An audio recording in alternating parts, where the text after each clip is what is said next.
Well, hey guys, Silly Tuck here, and welcome back to the very first episode. Yes, the very first episode of ECW Hardcore TV here, shown on MSG, the Sunshine Network, and Bravo UK. Before we get into the show, I very quickly wanted to say thank you guys so much for your support on the intro episode. At time of recording this is literally the very next day. Well, I guess it's weird because I'm recording this now at like midnight, so it's technically the next day, but I technically recorded that video the day before. Yes, I recorded the video on the 21st, it went up on the 22nd, and now I'm recording this here on like midnight of the 23rd, so 22nd moving into 23rd, so that's a weird fucking timeline. But anyways, yeah, the video hasn't been out for more than a couple hours. It might just be nearing about 12 hours now, or not. Yeah, be nearing about 12 hours now. What the hell am I talking about? And we already have like 31 likes or something like that, which I think for TEW is something that's not really ever heard of, at least in my experience, at least in my recent experience. So I really do want to thank you guys a lot for that, because I feel really good about this series, really good, and I hope you guys are too, and it seems like you guys are too. So, you know, good vibes all around. So yeah, we're in Hammerstein. I do know that Viking Hall is the 2300 arena, or it's the ECW arena, right? From the good old days.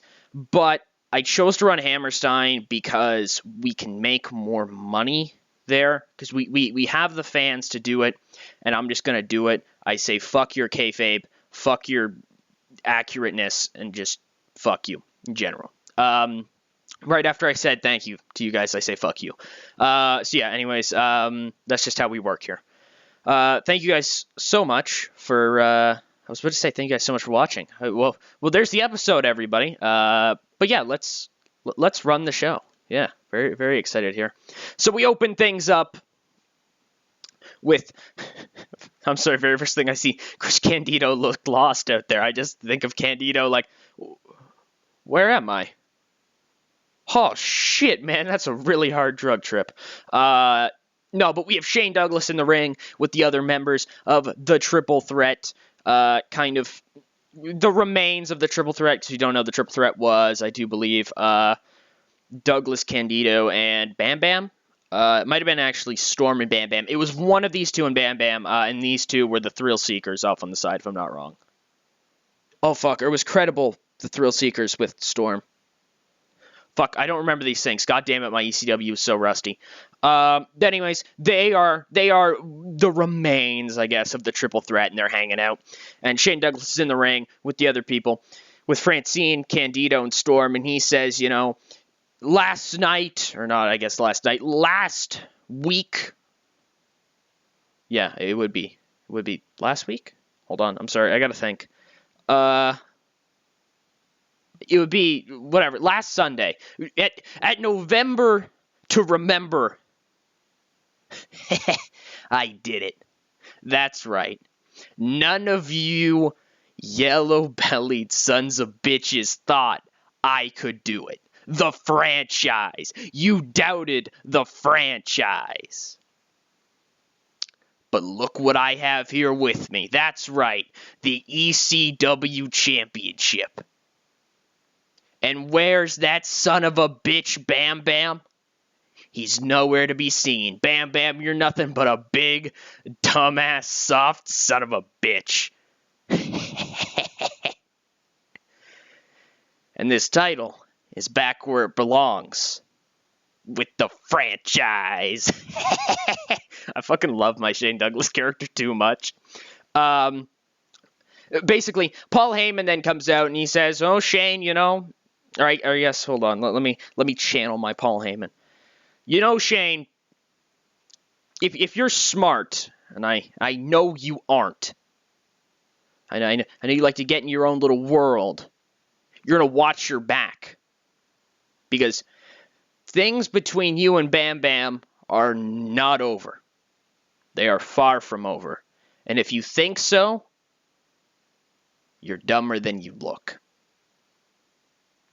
So there's a little opening there, kind of setting the world title, seeing the world title picture. I know that totally wasn't the best Heyman type promo. I'm kind of torn between 1010% writing all the dialogue, scripting things, or just bullet points, which I'm kind of running with now. But I just kind of don't know how certain people, like Heyman himself, who I want to do really well, because I think I can write Heyman pretty well. 370 can attest to that. I think I write Paul Heyman pretty well. But it's typically a fired up Paul Heyman, and I'm not overly great at writing a casual Paul Heyman. So I guess casual Paul Heyman is just kind of a dude. But whatever. Enough of that. Let's move on. 44D, and I do have to tell you guys, I'm pretty sure Al Snow's gone. I put him over anyways, though. Basically, Al Snow beats Chris Jett, basically destroys him in about 320-ish by pinfall with a snowplow. It was a crazy-ass match, lots of weapons in like 3 minutes. At one point, Chris Jett, like, punches Al Snow, and Al Snow just falls on his ass, just looks up at Chris Jett, and just screams. Just, ah!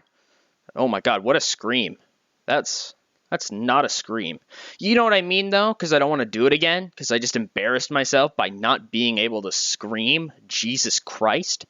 But yeah, just a weird fucking match. Like, as Al Snow's coming to the ring, he's like fucking licking head. Like, he's full on licking it. Like, he's like, what the hell, man? And the crowd, of course, goes fucking mental because it's head. Ha ha ha, head. He's licking head. Ha ha ha ha. You get it? Ha ha.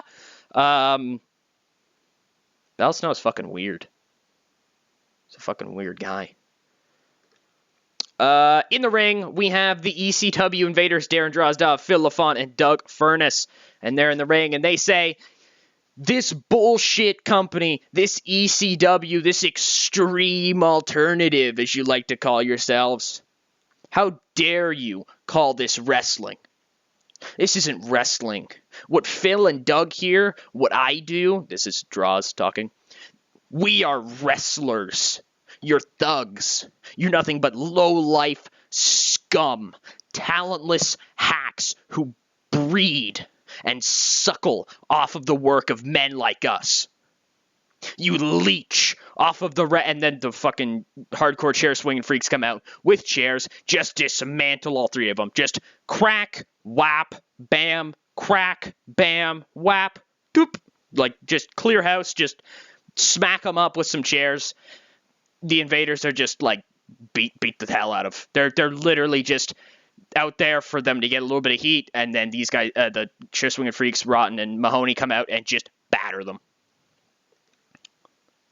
We have a pretty damn good match, yeah, between Jerry Lynn and Jason Knight. So the match kind of works around the fact that Lynn is smaller than Knight and can work around him a lot better. You know what I mean? He can. I like to think there's literally one spot where he actually slides between Knight's legs while running and then trips him with something. Like he slides under and then grabs both his legs, pulls him down, and then like twists them kind of or something like that. Maybe like a clover leaf. I never think my speech. I don't think it really ever addresses. Like, I don't think it's good enough to build a picture in your mind. But he does some kind of cool like spots like that. He works around the bigger Jason Knight and ends up making him tap with a cross arm breaker submission. After the match, Chris Candido just comes down to the ring and just stares at Jerry Lynn. Like, just for like a minute. He just goes out on the ramp, just stares at Jerry Lynn. Jerry Lynn's like, anybody else notice that guy over there? Am I the only one who sees him? Is he real? Is it the drugs? Is it the drugs? Holy shit, what the hell did Sabu put in my cocaine? Apparently that's all I'm going to do in this. This will be all my jokes, just drug references. So we have a promo from Rob Van Dam. Rob Van Dam's so fucking good. So he says, ladies and gentlemen, here I am. You've waited to see me, and now I've blessed your screen. That's right. It's the whole fucking show. Rob Van Dam. And ladies and gentlemen, I have a great announcement for you at home. I have an amazing announcement for you at home. You see, by the end of this month, I will be signing my WCW contract. That's right. I'm finally getting out of this hellhole and getting on to some actual competition. Some actual wrestling, not a bunch of dejected carnies and rejects from places like WCW and WWF. I'm finally going to get the chance to shine away from all of this garbage because Rob Van Dam truly is the diamond in the rough. We get a match with the FBI. And the Doring and Roadkill, they're just kind of dudes at this point. So the FBI are tag team champions, and they fight Doring and Roadkill. And it's a pretty back and forth match. And then literally the FBI just kind of get up and leave. And so I know it says it's the referee lost control and stopped the match, but the match just literally can't go on because the FBI just leave. They just get in their car, leave. Doring and Roadkill are like, what do we do? What do we do now? Are we supposed to do something? And I think, yeah, that's a gimmick right here. Okay, that's fine. Yeah, Smothers can take an average gimmick. That's all right. So yeah, the FBI just kind of walk out. It's weird. Credible with Chastity, and they cut a promo on Taz, or at least Credible does, and he says, "You see here." I gotta restart that. That was a terrible start to a promo, to be totally honest.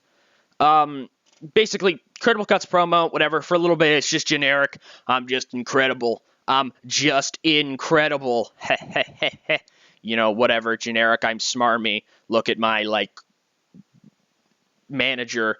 And then he kind of gets on and running down the roster, and he says, and every single one of you members of the ECW roster are put on notice. Especially you, Taz. Taz, you walk around, you pretend to be this tough guy, you pretend to be a tough son of a bitch. We all know on the inside, you're just a midget has-been. You're a little tiny scumbag who thinks he's tough shit. You get in the ring with Just Incredible, and I will knock you down to your proper size.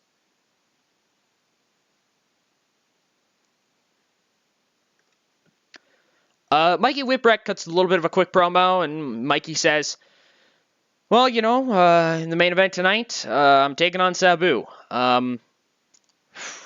Yeah, I know that's a bit of a challenge. You know, taking on Sabu one-on-one, really it's a challenge for anybody. But I've been told by some people I'm a pretty tough son of a bitch, you know. And I can only hope tonight that I go out there and I try my best. Yeah, thanks. And before the main event, we just kind of get this weird beatdown. Like, we just go backstage and we just see the Dudleys, and they beat down the other Dudleys. And it's like the Bubba, Ray, and Devon beat down Big Dick and Spike. And they shout something about, like, you know, you don't belong here or whatever. And Bubba's like, oh, you're shit, mate. Also, I've only learned recently, actually, that Bubba's name wasn't like that. The mod maker had it like that. But actually, ECW at this point, it was Bubba Ray Dudley. Because, right, he started off as the stuttering hillbilly. But yeah, anyways, that's time for our main event. With a 57C minus. Yeah, very, very good stuff. Damn, Sabu and Bill Alfonso don't work. That's okay. As long as he works with Rob Van Dam, that's okay with me. In a decent match, Sabu defeats Mikey Whipwreck in about 16:23 by pinfall with a triple jump moonsault. This match really works around. It works around basically Whipwreck just taking a beating. Like, Sabu gives him everything he's got, and Whipwreck just keeps going. You know, the one tough son of a bitch line from earlier comes into play. Sabu, like, can't believe it. He's like, what the fuck is wrong with this guy? Like, I'm crazy, and there's something wrong with this guy. So Sabu just keeps going. Sabu leg drops Whipwreck through a table. And then Sabu then kind of leans over on him and cracks him open with a steel chair like seconds after. Just table, and then stands up, finds a chair, and just cracks him over the skull the second he gets up. And then Sabu finishes it off with a triple jump moonsault. Okay, so the female penalty, I am aware of it. I can definitely work with that. I did know that we might get that. I will just quickly say I'm not like, whoa, what? But really, that's a good rating, even if like the penalty is that bad. You know what I mean? Like I don't know if that's bad of a penalty, because realistically, like looking at that show, it looks like we should have gotten about a 57. By the way, Rob Van Dam steals the fucking show every single night. But yeah, I can definitely work with the attractive female thing. How many guys did I use there? 32. I would need about 2 more. I can think of one off the top of my head who I could use, and I can probably get another one. And then again, there probably won't be that many people on these shows. Really, what pushed us over that big limit probably was the Dudley angle. And they're not all going to be on the same show every week like that. And also there were a lot of different things with a lot of people, I will say. But yeah, I'd like to thank you guys so much for watching the first episode. I hope you guys are at least kind of intrigued in what's going on with the second episode, where we go from here. So by the time I see you next, Al Snow should be gone. And we'll have to I'll have to fill in the rest of the airtime with something else. I'll work on some kind of character here. Excuse me. While we build to that. Sorry. So yeah, I want to thank you guys so much for watching. I hope you guys enjoyed. That's Lexus. He's the brother of Michael Kovac. He wrestled in Europe. This is Silly Tuck, signing out.